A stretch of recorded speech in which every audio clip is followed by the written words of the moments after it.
today's episode, we are going to finish our discussion on antiquing. Before, we discussed that there are two types.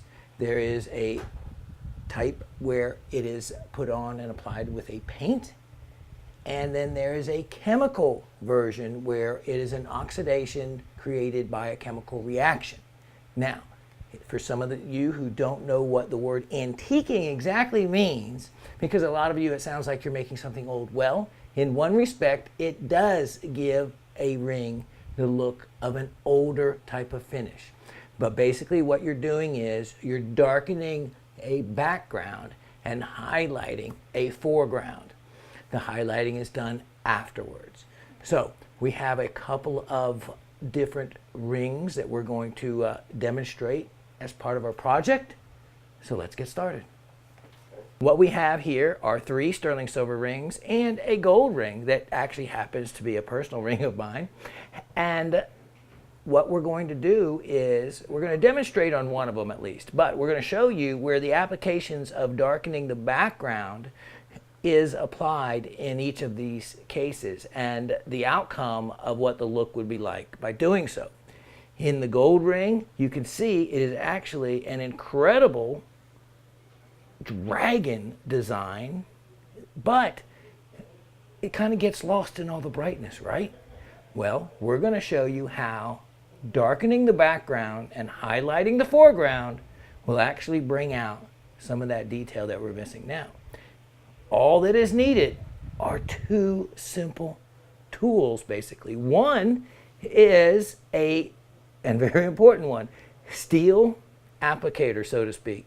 And the other is the chemical that creates the oxidation. It's a basic form of a weak acid, and so all the precautions need to apply when using such an acid. But the thing that is important, believe it or not, because I tried with a toothpick, to apply it with a toothpick just to see if I could get the reaction, and I did not. It takes a ferrous or a metal with iron implement to act as the catalyst to create the patina or the antiquing or the darkening of the gold. So let me show you how it's done. In the instance of the ring I have now is a case where you would want to darken the underside, the inside of the ring, if you had a very, let's say, crystal opal or a very translucent stone where a darker background would enhance the look of the stone. Now, the advantage of a chemical antiquing or oxidation is it doesn't come off unless it's removed by another chemical, as opposed to, as you can see on the end of the toothpick, a paint, a black paint that can be painted on there, but in time and with cleaning, that paint can come off. Because it's going to be set and created underneath the stone, that is not a situation where you can actually reapply the paint or the oxidation. So you do want to use a chemical oxidation in a case like this. The second project I have in this case is this ring, quite modern looking, and you wonder, well, how would an antiquing or a darkening effect help that piece? Well, in my own ring, you can see here that it is actually used, and I did it, on the inside of the openings. And you darken that, and that way the look of the silver, finished or unfinished, doesn't get confused with the actual design of the hand or the heart itself. In other words, it masks out where your eye may go to where you don't want it to. So therefore, thus creating a effect of outlining the desired parts.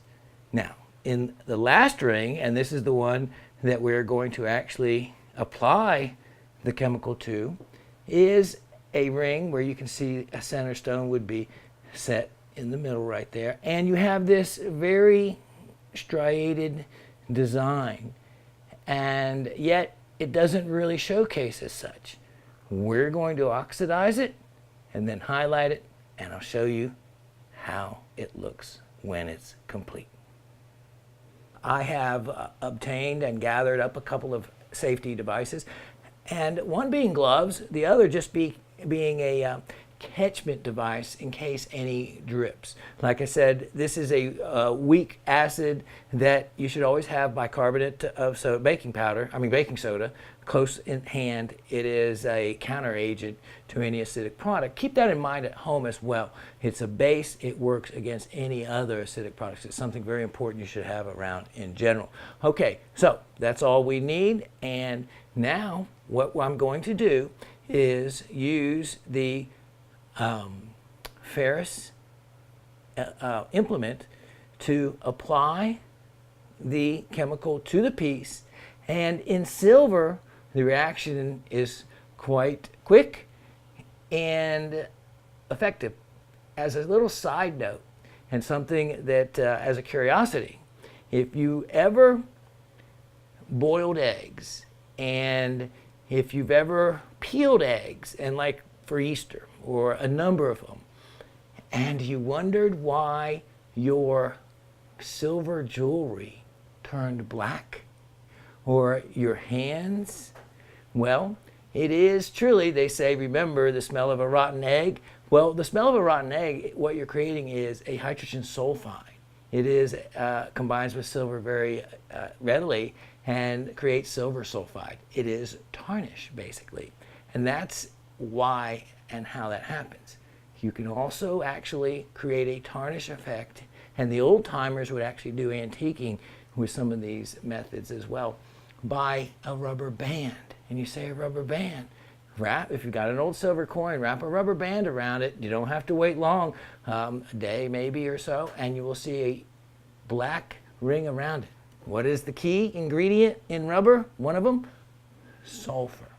Again, creating silver sulfide, the tarnish. So, a couple answers if you ever wondered why some of your silver may have turned dark when there was no supposed reason that you could come up with. Maybe it was one of those. As we apply this, we can be quite liberal because we're going to remove what we don't want. And by making sure that you have applied enough, we'll also make sure that it gets down in all the little openings and grooves. Now, I could take this and, so to speak, plunge it into the liquid. But what is needed is, as you can see, it will not darken until I actually come into contact with the implement I'm using and the silver. Like I said, a toothpick will apply the oxidizing agent, but it will not create the oxidation. This is where chemical reactions, one of my favorite things, comes into play. And you can see, and I'll just do a portion of this so you can kind of get to see the before and after, so to speak, and it'll give you the really good general feel and idea of exactly what we're doing here. As you can see, I'm applying the chemical. Now, they suggest that you heat gold, and you don't have to with silver, but you get a better and quicker reaction. But due to the fact that a lot of different gold pieces have gemstones in it, I have found that if you just let the chemical react a little longer, you can achieve the same end result. So let me go ahead and finish, quote, painting this out with the chemical, and then we'll highlight it. Look what we have. We have both of our rings oxidized to the extent of darkness that I desire them to be. Now, you kind of say, well, you don't see the design at all. Here's the key. This is when we go back in and we basically remove the highlighted areas of the design by stripping off the oxidation at those points, and that will give us our contrast of the design, the dark against the bright, hopefully. So let's take it to the next step. What I've done is one of the sides already, and let me go ahead and show you. This is the side that has been fully oxidized before highlighting. Then if we spin it back and show you the other side, you can see where we have highlighted the higher areas, and look at the contrast. The oxidation and the darkened part remains in the background just as we wanted it to, and you get the still nice polished foreground, giving you that nice contrast. So let me go ahead and show you how we did that. It's simple. You want to take a bristle brush wheel with almost really no polishing compound other than what may have been on it from before. And you want to go against whatever grooves they are. In other words, you want to turn your wheel so that it goes across the top of the grooves, not in line with the grooves, because remember, it's the background we want to keep the oxidation where it is. So in this case, we just come right across those, and then over here we're going not with the grooves but against them. And then with the bezel, you just want to clean it up in that little rope portion. It only takes a quick little brush across the surface to give us that relief that we want and the removal of the oxidation in the places we don't want it anymore. All right? I think, believe it or not, we are pretty much done. I'll look at it a little closer for any fine details I might have missed. But now look what we have, and look at the contrast. Look on this side, the dragon. It is completely visible, and you can see even the fine detail of the dragon's head now, whereas before it was only a mixture of shininess, if that's a word. But through the process of antiquing or creating a patina, we now have brought out all the detail that the original creator of the object of art wanted you to see. Over time, if the ring is accidentally put into a wrong chemical mixture, the oxidation can be accidentally stripped off.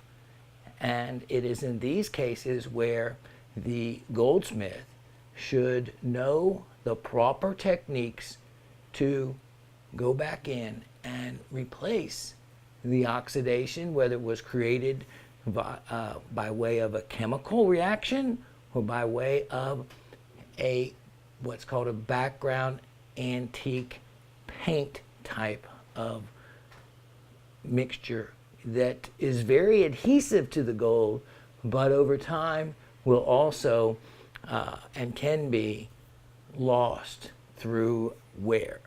Now, the same kind of relief we can create in the silver piece, like I just showed you in the gold. I happen to like the back of it just the way it is, but to be able to highlight the top part, as we said we would show you, again, you don't go with the direction of the groove, but against them, and you use minimal effort. In other words, very quickly and without trying to get deep into any of the recesses, will assure you that you're only highlighting the foreground portions of the design. And then of course you do the edge. And for me, and the look I was trying to create, that's all I want to do right there. And again, now you can see that there's a design to it and there's an intent for you to see that design. The stone can be set either before or after the process. Sometimes it's best to do it before and after, so that you get to the areas that, because once the stone is set, there might be some areas you can't get to. So it's always can be done and created before and after to assure you that you've completed all the areas that you intended to give it that nice antique look. Now you know the use of the word, and when you hear it, the ring is antiqued, you know there's two different kinds of the process, and the process dates back as long as there's been jewelry, because heating a ring, even to make it from the beginning, creates an oxidation and a finish on it. It's just whether you want it there or you don't is what the designer has to decide. I hope that helped you figure out another process in the making of jewelry and additional skills and techniques it takes the goldsmith to know how to do to bring you that special piece that you found so interesting to start with. I've enjoyed spending the time with you, and I look forward to another episode of How It's Done.